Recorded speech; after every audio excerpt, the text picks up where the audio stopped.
friends, and welcome to Conversations with Consequences. We are the radio show and podcast of the Catholic Association, where we aim to change the culture one conversation at a time.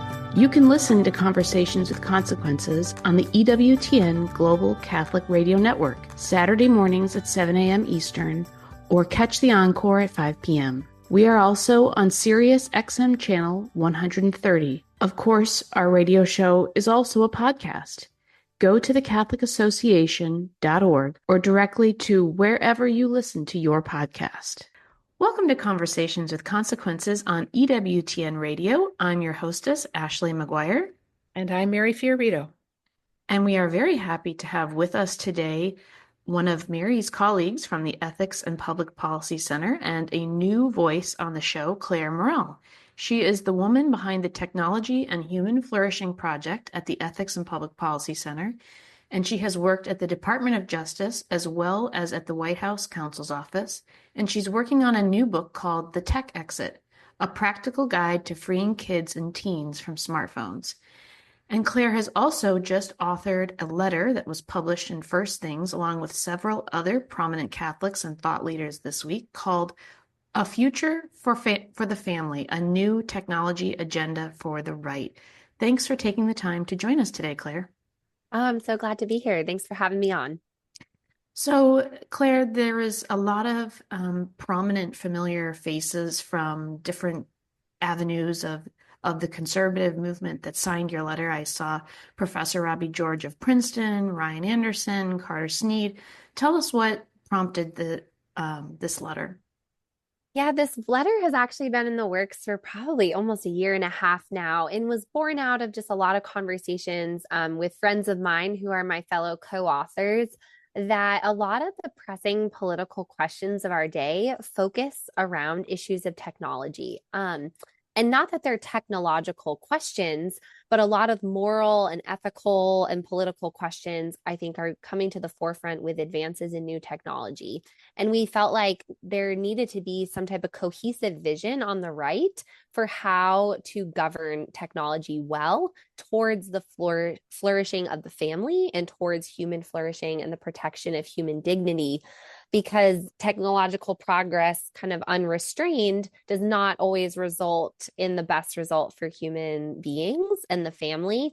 It can often just be what result gives businesses the most profit. And so we felt like, particularly with the new administration coming in, that it was a really pivotal time to try to get this out, and particularly to try to get a wide range of signatories on it, to really try to actually form a broader coalition. We might have disagreements on other political issues, but if we could develop a set of principles that a pretty wide swath of conservatives could sign on to, that was the goal, to try to have some common ground, common principles to encourage the government to use in assessing technologies and thinking about how to govern them towards those ends for the family and for human flourishing. So that was kind of the impetus. It was a work in progress for a while, and then after the election in November, it really kind of put a fire under us to get this out in January, so that it would be useful for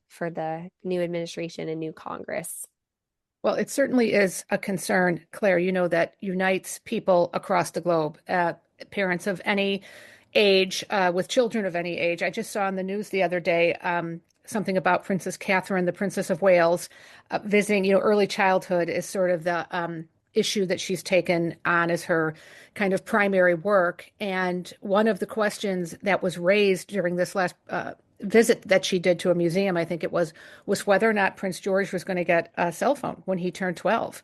And that a lot of families, in Great Britain were questioning that, what they would do and how they would protect him, et cetera, et cetera. Of course, they would have other concerns layered onto him being on a cell phone that we wouldn't have. But one of the things you say in the letter that was so powerful, Clare, is technology is meant to empower the human person. We have seen, however, that if left ungoverned, technological advancement too easily comes to hinder human flourishing and threatens the human person and the family. So you're stressing there, it seems to me, the need to have this technology, but it has to be technology that serves the family. That's exactly right. And I think, we can all think about this in our own minds, right? Technologies that have actually improved the human condition. I mean, like eyeglasses are are a Hmm. technology that have really improved the human condition. It's restored sight, helped people to see. There are so many examples of technologies that have been empowering of the human person, allowing them to be productive in their work, allowing people to be healthy, and to even just go about their lives in ways that are easier or more convenient. But I think our just assessment of a lot of the current, particularly digital technologies, are that they actually are undermining what it means to flourish as a human being. A lot of Hmm. these digital technologies, as you're mentioning, like smartphones, are inherently addicting. And so kind of overpower what we would consider to be someone's actual kind of best interests, their independence, their ability to have self control or emotional regulation, which are needed to be a flourishing adult. That kids with these digital technologies is really that is being undermined and their ability to develop that. And so these technologies are not empowering of the human person, they're disempowering and they're actually harming, particularly when you mention that stage of development or early childhood development, that these are really critical stages in the human person's life, stages where they're laying a foundation in their brain and their body for their adult life. And so we want to be particularly protective of those stages. And in a lot of ways, our technologies today are not flourishing or empowering that development, but they're hindering it. Just to echo what Mary said, I honestly can't think of any issue area or thing that probably causes more conflict within families than technology. And so this line in the letter stood out where you write, we must discern prudent ways to govern technology in order to keep the human person, human dignity, and the common good as the central goals of our politics. We must ensure that the new technologies serve human life and the human family, not the other way around. And I feel like every parent is struggling with this, including, as Mary points out, the Princess of Wales, where it feels like we're sort of servants to technology and just trying to wrest our children back. And it's the goalposts are constantly shifting. I mean, we make one rule and then another type of technology comes up. But you offer 10 points or 10 break this down into 10 areas. And I Yeah. I was intrigued by number two, where you say support women in their natural ability to conceive, gestate, birth, and nurture children, rather than to seek to bypass or short circuit the female body or reduce its organs for rent. And I think about how the last 50 years, it seems like all of the technological advances in the field of fertility have gone towards shutting women's fertility down or taking it away from them. Can you give a few examples of concretely what that would look like for number two? I mean, this new Oura ring jumps to mind. I just saw that Wall Street Journal did an article on it, a smart ring that can tell you Yeah. when you're fertile. But Mhm. what are some other examples of ways, technologies that can help promote a woman's natural fertility? Yeah, and this is great. And I should just say, this is not necessarily my area of expertise. So I'm happy to give a little bit of general statements to this. But I will just give a shout out to my co-author, Emma Waters, who has done a lot in this space, if listeners want to look up any of her work.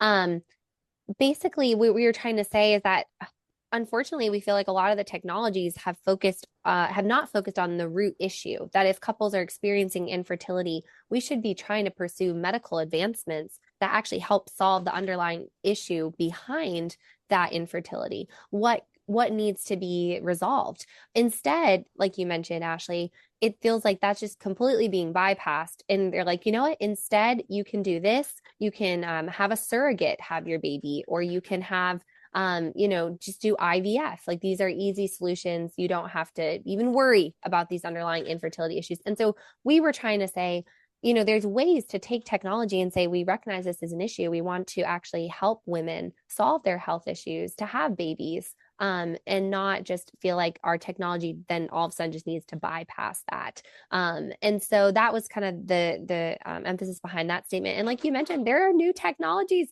that are helpful, like these smart rings that can tell you exactly when you're ovulating and help you track your cycle. And Friends in the medical profession have said a woman's cycle is often the indicator of her overall health, that they can even tell that if something looks abnormal in her cycle, that there could be other underlying issues, and those underlying issues could be behind some of the struggles with infertility. And so it's a great tool, that there are these more data points available, through the Oura Ring or through other means to actually help solve some of the underlying things. And so that was the kind of whole emphasis of the statement, is that we people should be the ones governing the technology, not the other way around. The technology should not be governing us. It should be serving us. And so that's where the government does have a role in kind of directing where we want this technology to go. And so we could easily say we want technology to invest in development towards solving these underlying kind of infertility health issues, not to just be bypassing a woman's natural ability to gestate and birth a child with these kind of cheap hacks of, artificial ways to do that. So, yeah, we're just And trying that, to, yeah. yeah, I was going to say that, of course, would be of great service to women in, third world countries who don't have medical and, uh, over-the-counter pill solutions to everything in their lives, right? So I know Mother Teresa's sisters had a great deal of success teaching, natural family planning in places, very impoverished places in India, because the women they were working with didn't go to the pharmacy anytime they needed something. So they just didn't have access to it. But the Yeah. the the third principle that you raise speaks to, one of these great infestations on the internet, which is pornography. My Mm. husband is a IT network engineer and IT security person, and he was doing some work in a Catholic elementary school. This is like 15 years ago, and he was just checking the firewalls. And he came in and he said, well, the fourth and fifth grade boys were at it again today. He could tell in the 40 minutes, whatever each of those two classes of boys were on computers in the computer lab, more than 100 hits on different porn sites. And of course, he had installed every firewall known to God and man on it in a Catholic school. But he said what was frightening to him, it wasn't just that they were boys will be boys and they were looking. They knew the names of very specific sites. That's what they were trying, so it's obviously they knew that either from their phones or from home. Mm. And this is just becoming increasingly alarming. And the ease in which people can get it, but especially boys at the ages in which their brains are still being wired in this way. I have a dear friend who's a canon lawyer and whose entire portfolio at the Chancery office where she works is people who have what they call non-consummatum cases, which are marriages that haven't been physically consummated because the husbands, in 90% of the cases, it's husbands who have been addicted to porn. Mm. That's horrifying. No, this is exactly why we were trying to write this principle. Is I'm honestly just like worried that there is a generational crisis about to happen, like you're mentioning, because if these kids are growing up on pornography, they won't actually be able to form a relationship with another real human being, to form a marriage, to form a family. And we know that the family is the building block of our society, of our government, of civilization. And we are literally allowing that to be eroded and undermined by this online pornography epidemic. And it is an epidemic because of the proportions of which this stuff is available online, and the fact that smartphones are in kids' pockets now. So it's not just on a computer, it's 24/7 access. It's impossible for parents to effectively shut this all down on a smartphone when there are hundreds of apps. Every app has an in-app browser to the internet.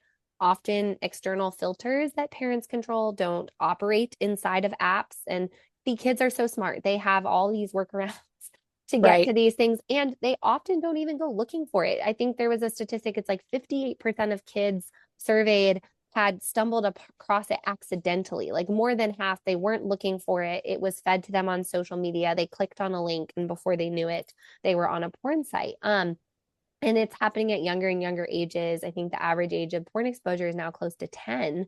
And it's just the kind of porn is also extremely addicting.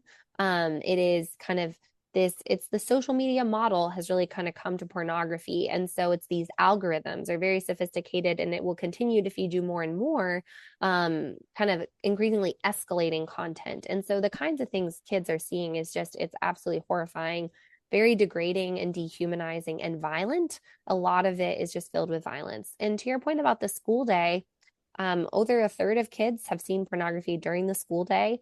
44% of that amount was on a school issued device, Mhm. which is also part of the problem is now Chromebooks and laptops and tablets are in every classroom. And those are very difficult for a teacher to completely oversee effectively when they have 20 something students in a class to make sure a kid isn't accessing something on the school issue device. And so we've surrounded children with devices that just have thousands of portals to the internet where these things are so accessible and it's just become like the Wild West. And we've just kind of given our kids over to these things. And so, I mean, there's a lot of public policy solutions I've been part of trying to attack this kind of pornography angle or pornography issue from a lot of different angles. But that principle we felt like was really important to put in the statement because we wanted to call attention to that our technology has led us to this point, and so something needs to change. The Chromebook thing really that jumped out to me because at my daughter's previous school, which is a good parochial school, they were really pushing Chromebooks. And it got to the point where her entire fifth grade year, she didn't do any homework that wasn't done on her entire year. All of her homework was done on a Chromebook. Mm. And we switched her to a school that doesn't even allow them to get email addresses until high school. And interestingly, a friend who ended up moving over um, the following year had to take a math placement test, and the friend's mom told me she was worried her daughter wouldn't remember how to use a pencil. Hmm. I don't think she was joking. That's like a double-edged crisis because as you point out, one, these kids are, as Jonathan Haidt has said, under we're under overprotecting them in the real Yeah, world, underprotecting them in this virtual hellscape. yeah. So you've got, fourth graders with Chromebooks and accessing pornography, but then you also have the loss of the traditional textbook experience. So I was kind of juiced to see the actual word textbook, get more textbooks back in the classroom. I mean, is that doable? I mean, it's going to be an uphill battle.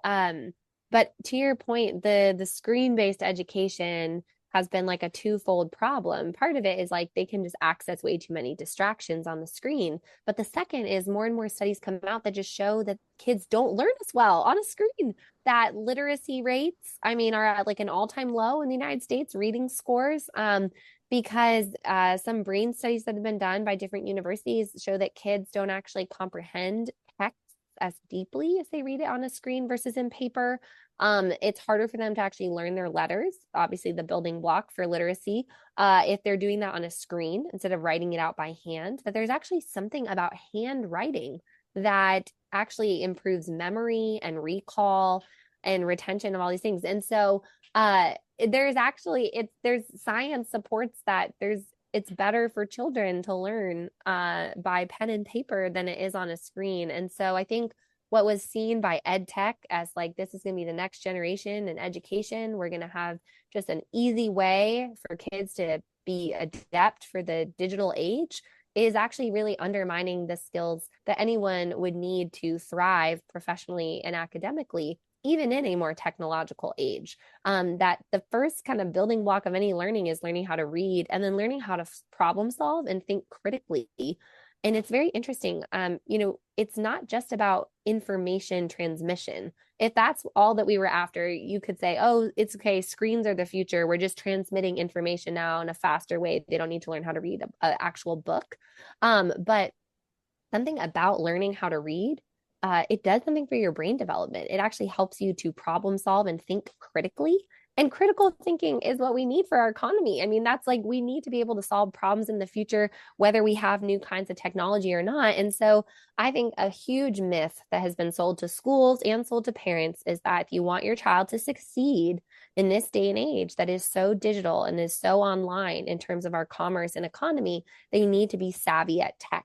And that's just not true. They need to know how to think critically and know how to read, but it's actually quite simple and intuitive to like learn the technology. But they need those primary things in place. And the best way to do that is through pen and paper and moving back to books. I'm encouraged, I would just say, I feel like there's been a real revival in like classical private schools, Catholic schools, Christian schools, even just like homeschooling. I just feel like I talk to more and more parents at my church and churches in the area that more and more parents are really prioritizing that type of model of education. And now, unfortunately, not everyone has the privilege to make that choice. And so I do think we really need to do better in the public school system. Unfortunately, I think it's going to take quite a bit of time to unwind because of how entrenched and dependent the system has become on the tech, particularly for teachers. It's like the entire way they grade things, right? It's like all the students do the assignments and assessments on the screen. It makes it very easy for the teacher to grade. They have all the records kept that way. So it would take some serious undoing. But I think at a minimum, a starting point is just to say, like, okay, you may have to use the screen for these purposes, but let's bring books back into the classroom. Let's have physical books around. Like, there are still things you can do in the meantime as we're working to try to unwind some of this screen-based education. Just trying to get kids reading physical books is a huge step. And for parents who have their kids in the public school system, I would say, even outside of school hours, just try to get your kids around physical books. They have to use the screens during the school day. Try to get them off of them after the school day ends and get them reading physical books and playing outside would be my recommendations. I saw that the Smithsonian is looking for people who can read cursive because they're doing a historical project on, I think, letters written back and forth between servicemen overseas and people here during the Second World War. And they didn't have enough people on their staff who could read cursive. So they put out, they want to hire people. They're looking, because they didn't have that skill set, which is terrifying to me. But it's also a nice way if you're trying to communicate with your spouse and you don't want the kids to know now. We just have to write each other in cursive. But one of the things you talk about that's really intriguing, though, Claire, is legislating towards a restored Republican culture in the digital age. What would legislation look like in this space? Yeah, I mean, I think there's a lot of little steps we can take legislatively. So I have been involved. The first kind of step I would say on a state or national level is working to get age verification in place for pornography websites. I mean, it seems very simple and common sense that if a child clicks through to Pornhub, they shouldn't be able to actually get through to see its content, that this should be restricted for minors. And that has taken off. 19 states have passed those laws. I'm hopeful the Supreme Court will uphold Texas's law and allow for these to go forward. So I would say that's just thinking about how we treat the physical world and translating that online is like a big gap right now. And so just taking steps to legislate in that direction to say we want the same kind of ways that we are protective of children in the real world to be matched online by age restricting certain kinds of content that we know is inappropriate or obscene for children. I think a lot of laws could be passed around social media. So states are stepping up in this area, either requiring parental consent, which, you'd say, how is that already not part of the process of a child making a social media account and entering this long terms and services contract with some giant tech company? Like a 13-year-old does that without a parent knowing. Right. So trying to put parents back in the equation has been a big part of legislation I've worked on, that parents have this kind of oversight and authority in the real world. They should on the online world as well. And so I think those are just a couple examples of steps we can take in terms of trying to protect children from the harms of some of these digital technologies and just trying to give parents more authority and oversight in terms of their kids' online behavior or experience. I would love to see exemptions for parents to opt out of screens in schools. I feel like we allow medical exemptions and things in all sorts of scenarios.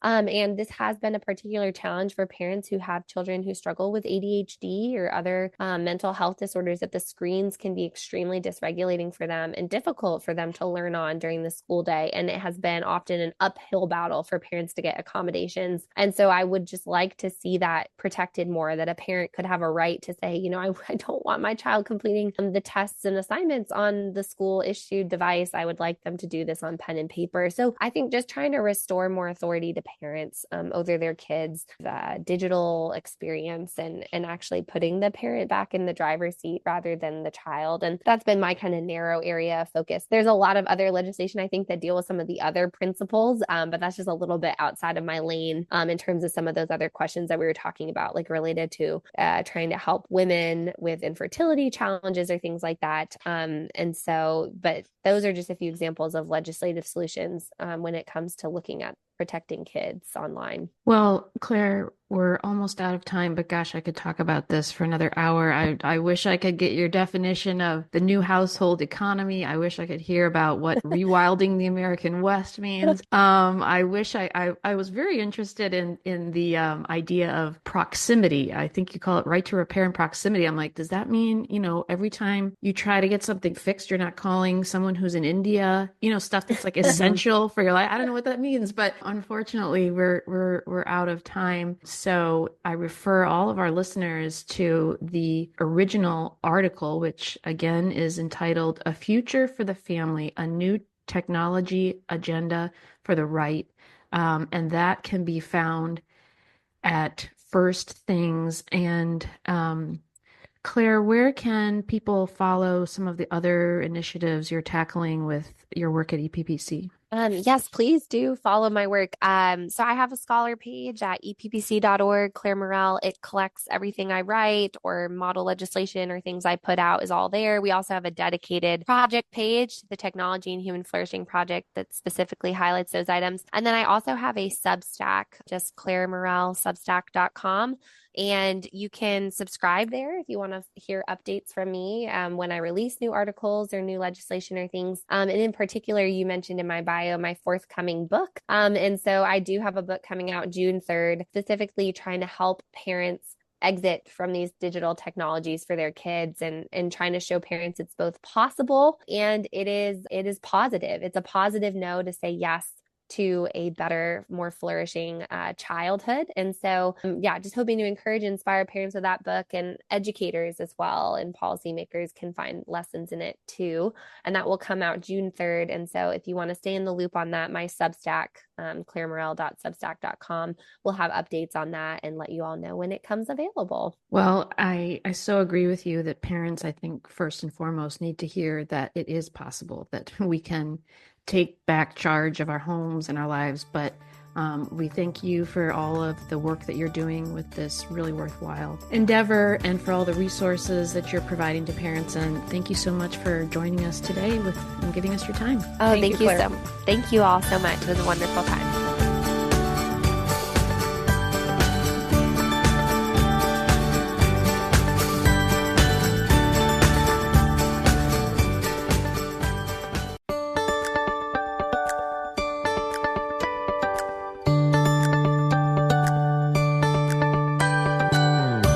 Welcome back to Conversations with Consequences on EWTN Radio. I'm your hostess, Ashley McGuire, and I'm joined today by my TCA colleagues, Betsy Fentress, and our newest member, Mary Fiorito, who is also guest hosting. And we're excited to have a conversation together today about a really consequential topic. It's Black History Month, and the issue of race continues to be a fraught one in our country, but it's important to be able to step back, to talk about the issue, but really to reflect on and celebrate the extraordinary contributions of so many African Americans and everything that they have done throughout the history of our country to advance in so many different fields, as well as to push the civil rights movement forward. So, Mary, you have written about a woman that I had never heard of before, Dr. Mildred Jefferson. You wrote an article about her for the Knights of Columbus, and I was fascinated to read her story, the first African American woman to be admitted to Harvard Medical School. So, tell us about this extraordinary woman.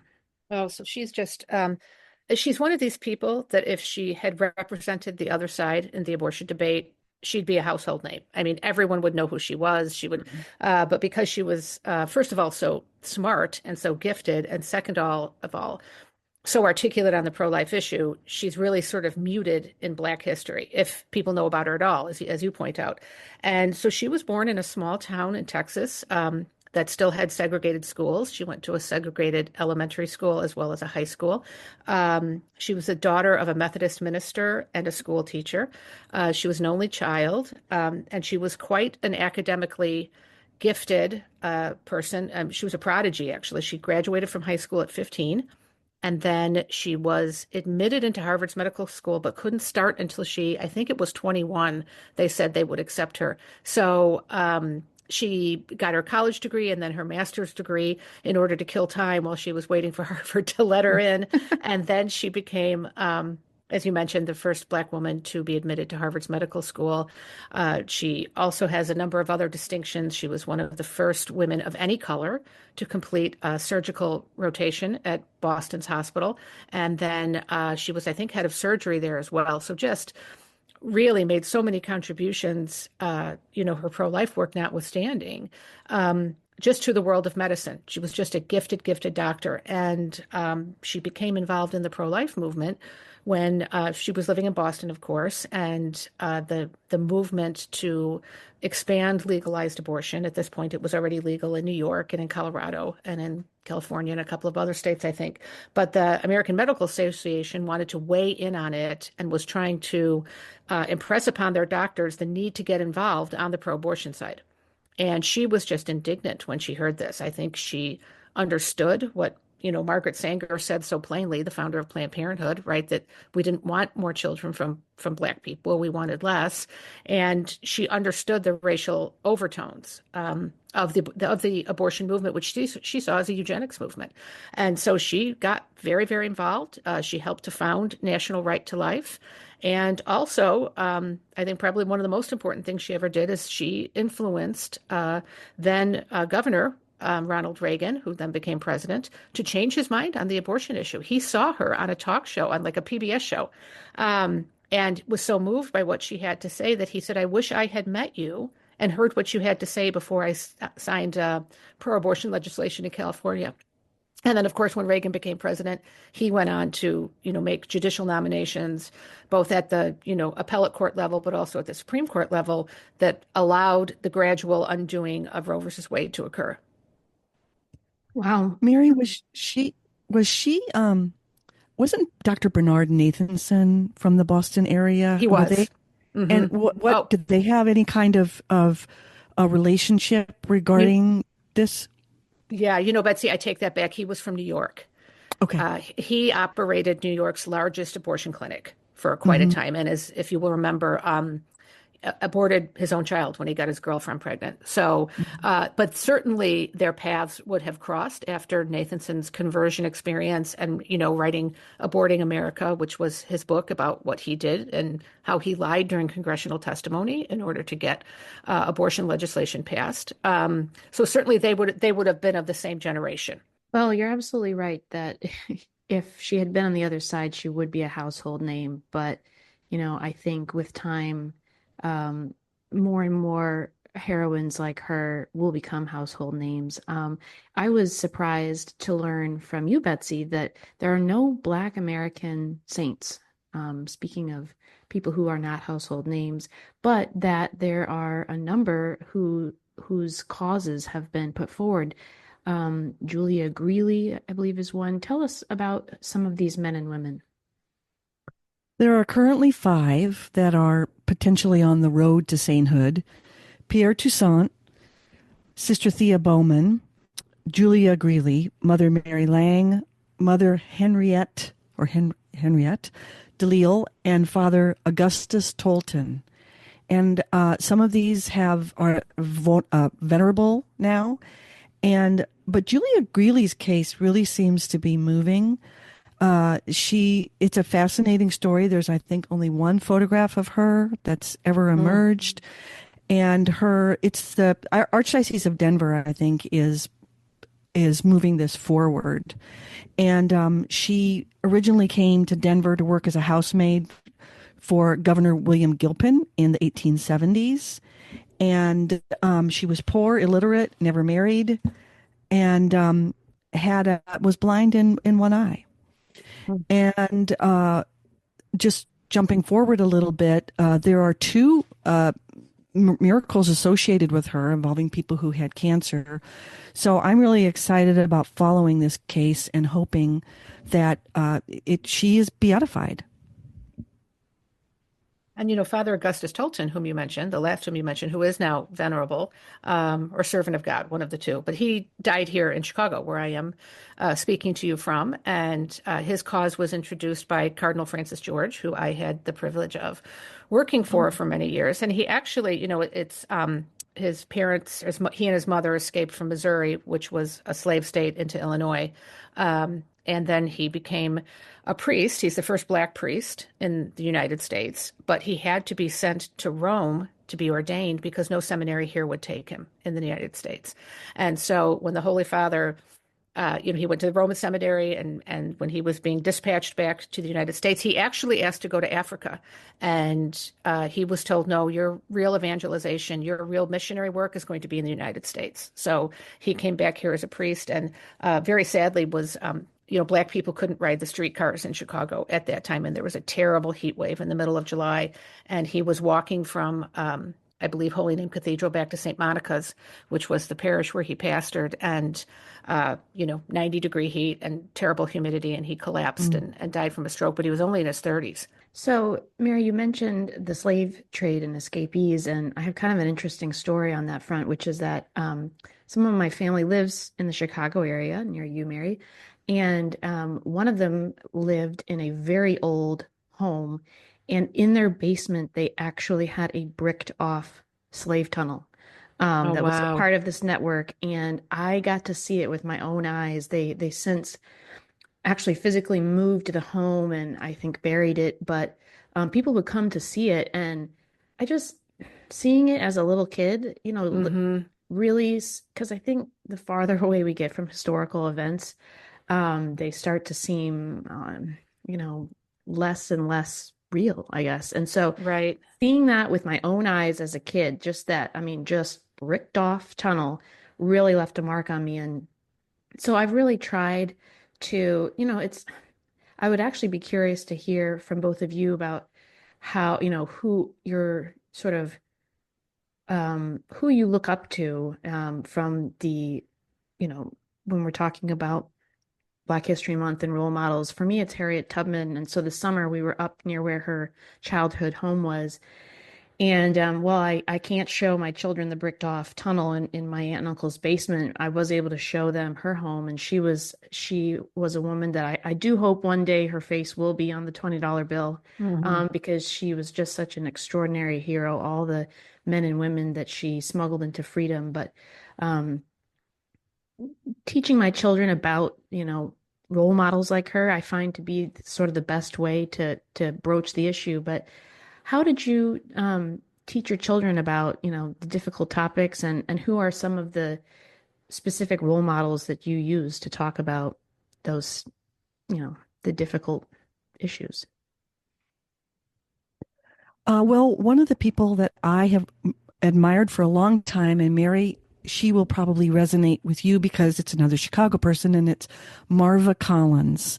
And Hmm. she went into the inner city schools where people were testing very poorly, and she decided to teach the classics.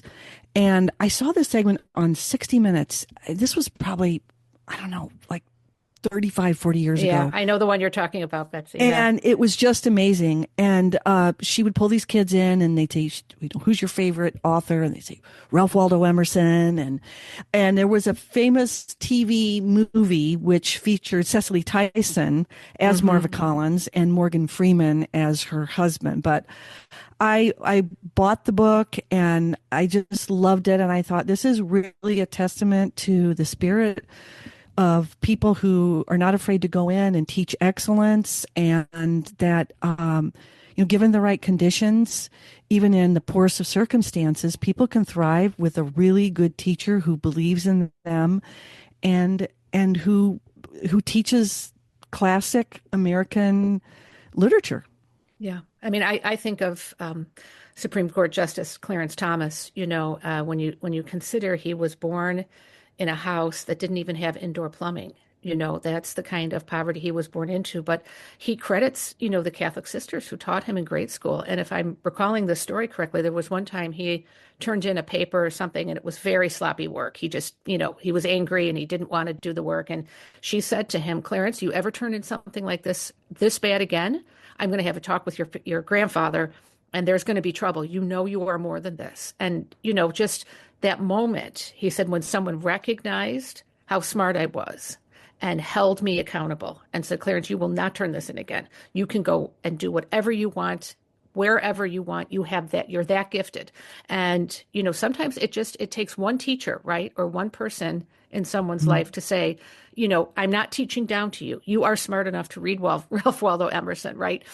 You're smart enough to go to Harvard's medical school, Millie Jefferson. So it just shows you the power of person to person contact and the inspiration that one person can give to another by not, I don't know, Mm. defining their expectations down.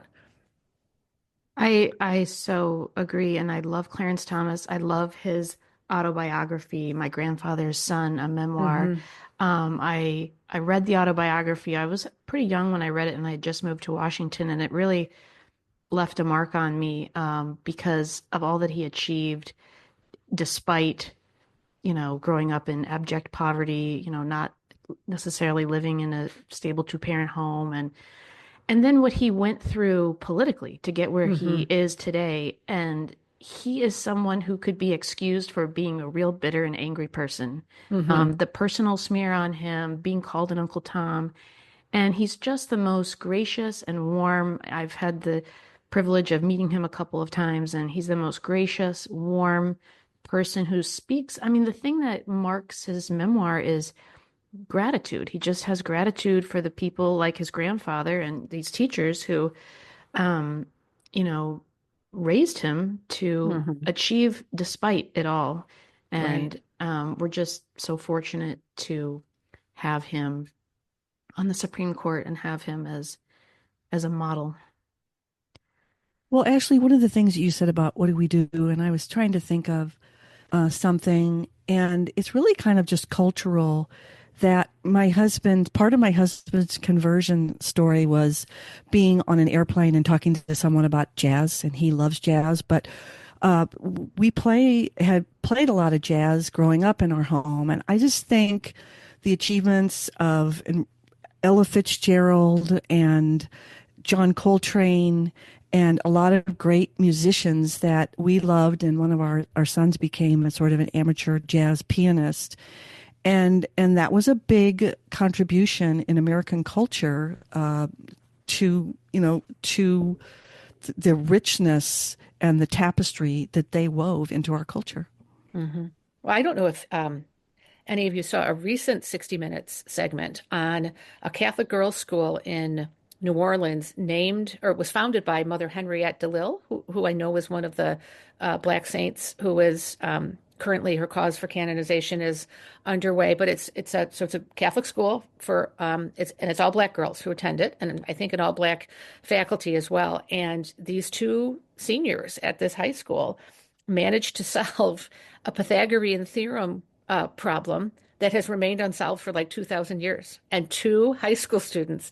Wow. It's an astounding story. And if you just Google Catholic girls in New Orleans solve Pythagorean theorem, it's just a magnificent story. And, again, their math teacher she said, I knew these girls were smart. We hold them to very high standards here. Like, they really bring out the best in these girls. And she said, I was just looking for ingenuity.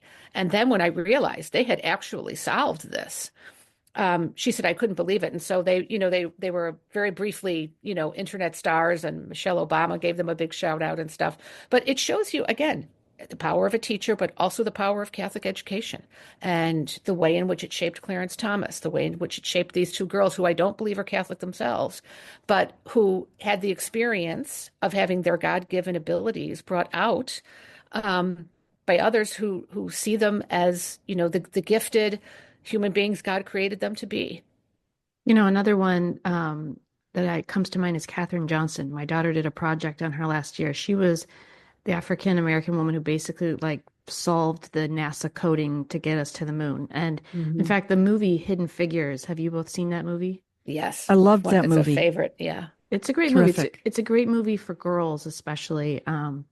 But I just love her story, and I loved seeing how inspired my daughter was by her, by just this math genius, and the fact that she was able to, solve this riddle that ended up getting us to the moon.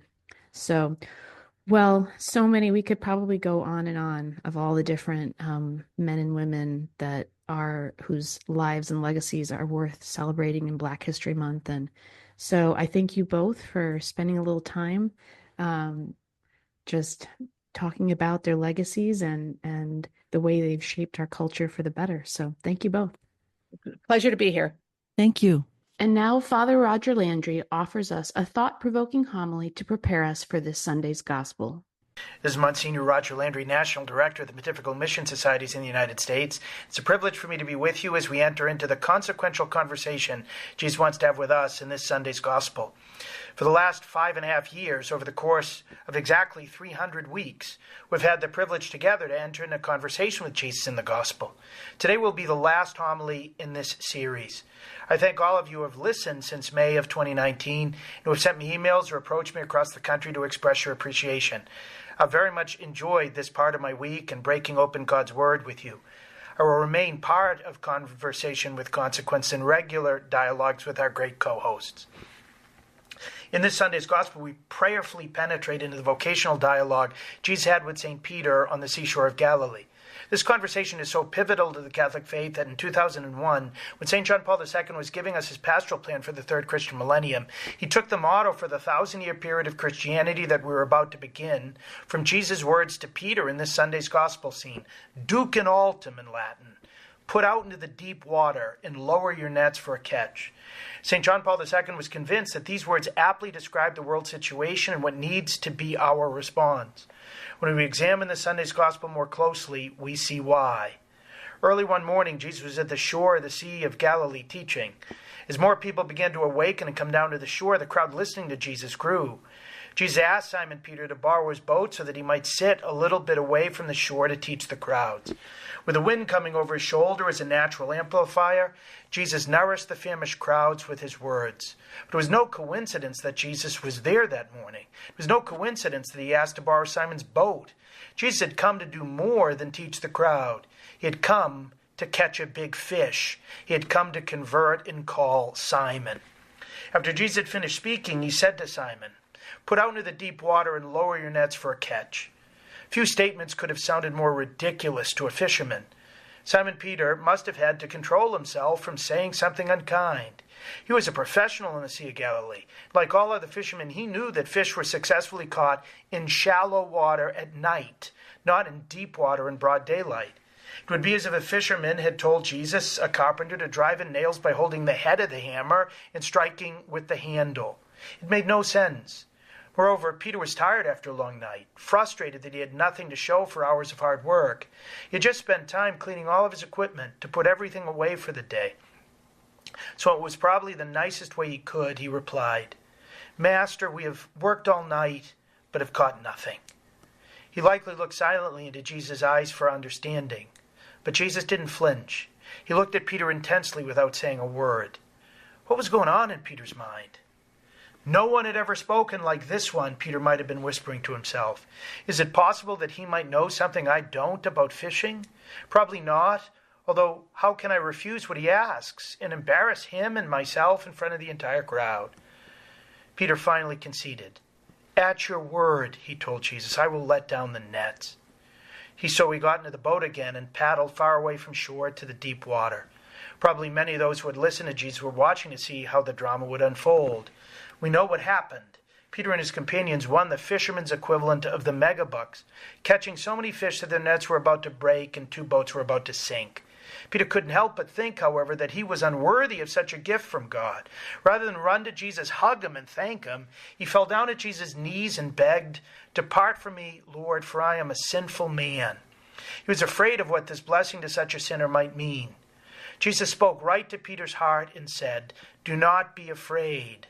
Then he gave Peter his vocation. "From now on, you will be catching men."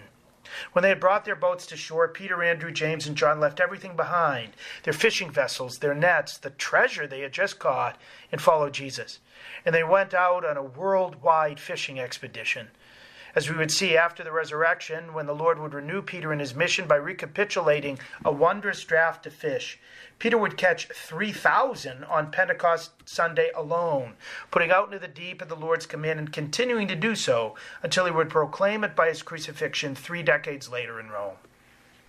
St. John Paul II proposed Jesus' imperative, put out into the deep water, is the motto for our life in the church in the third millennium, because so often we in the church today can feel that we're in St. Peter's sandals. In many areas of life, but particularly in spiritual concerns, we can work so hard and seem to have so little to show for it. In our prayer life, we can sometimes think that we're getting nothing out of it. With our call to spread the gospel, we can sometimes strive diligently to share our faith with a husband or wife, with kids, with siblings and friends, with co-workers and fellow students, and believe that we've made no progress.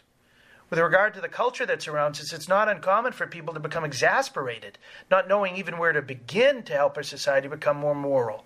To each of us in these situations, Jesus says, like he said to Peter, put out into the deep water, trust in me. We might think that from a human point of view, what Jesus asks us to do makes little or no sense or would be a waste of time. We can think the odds seem so slim. Jesus, after all, says so many things that fly in the face of the common human way of looking at things. Happy are the poor in spirit. Blessed are you who are persecuted. Unless you pick up your cross daily and follow me. Turn the other cheek. Forgive 70 times, 7 times. Heaven rejoices more for one repentant sinner. Unless you gnaw on my flesh and drink my blood, you have no life in you. But to each of these, like Peter, we're called to say, Lord, at your word, I will lower the nets. To leave behind the security, the shore, and of human wisdom, and to put out into the deep, trusting that all things are possible with God. So the first reason John Paul II proposed Duc in Altum as our motto is because it points to a trust in the Lord's words above every other factor. That even if we were to have all the expert consultants in the world on one side and Jesus alone on the other, we should trust Jesus. But that's not the only reason the Pope selected it. In it as well, we find very clearly spelled out what our Christian vocation and mission are in the midst of our time. The Lord Jesus calls each of us, as he called Peter, Andrew, James, and John, to be a missionary, a fisher of men, to go out to try to bring other fish into the salvation of Peter's boat, in which Christ is still sitting and teaching. Being a fisher of men is not the job only of priests and bishops, of nuns and catechists and Catholic school teachers, but of every one of the baptized. It's our mission as a Christian, flowing from our vocation. It's not enough for us merely to pray each day. It's not enough for us faithfully to live by Christ's commandments and then mind our business. Christ calls us to love our neighbor. And the greatest act of love we can do for our neighbor is to bring our neighbor to Christ and bring Christ to our neighbor. Just like in the gospel, Peter, Andrew, James, and John, the soon-to-be apostles, called to their friends in the other boat to come and help them. So the successors of St. Peter and the apostles are calling to us, their friends, to come to help them bring more and more fish into Peter's boat, to share in the task of the new evangelization. That's why St. John Paul II told us almost 25 years ago, at the beginning of the new millennium and at the close of the great Jubilee of 2000, during which we celebrated the 2000th anniversary of the birth of Jesus and a new stage of the church's journey, our hearts ring out with the words of Jesus when he invited the apostle to put out into the deep for a catch. Duc in Altum. Peter and his first companions trusted Christ's words and cast the nets. Duc in Altum. These words ring out for us today, he continued. We must look ahead. We must put into the deep, trusting in Christ's words. As this millennium begins, allow the successor of Peter to invite the whole church to make this act of faith. At Mass this Sunday, Jesus will get into Peter's boat, the symbol of the church, again. He will teach us, the crowds, from the pulpit. He knows how hard we've been working, how frustrated we may be by our failures, how sinful a man or a woman we are. But he trusts us as he sends us out again when we least expect it, to where we least expect it, to those who perhaps seem least open to the gospel. He wants to send us out to the deep waters in broad daylight as fishers of men, as hardworking collaborators in the mission to make disciples of all nations and every creature. To strengthen us for this mission, he will feed us with his body and blood. Let us humbly, like St. Peter, respond, Lord, at your word I will lower the nets, and with faith set out together to catch as many as possible for Christ. Thank you once again for the privilege of entering into the consequential conversation with Jesus over these last 300 weeks. May God bless you all.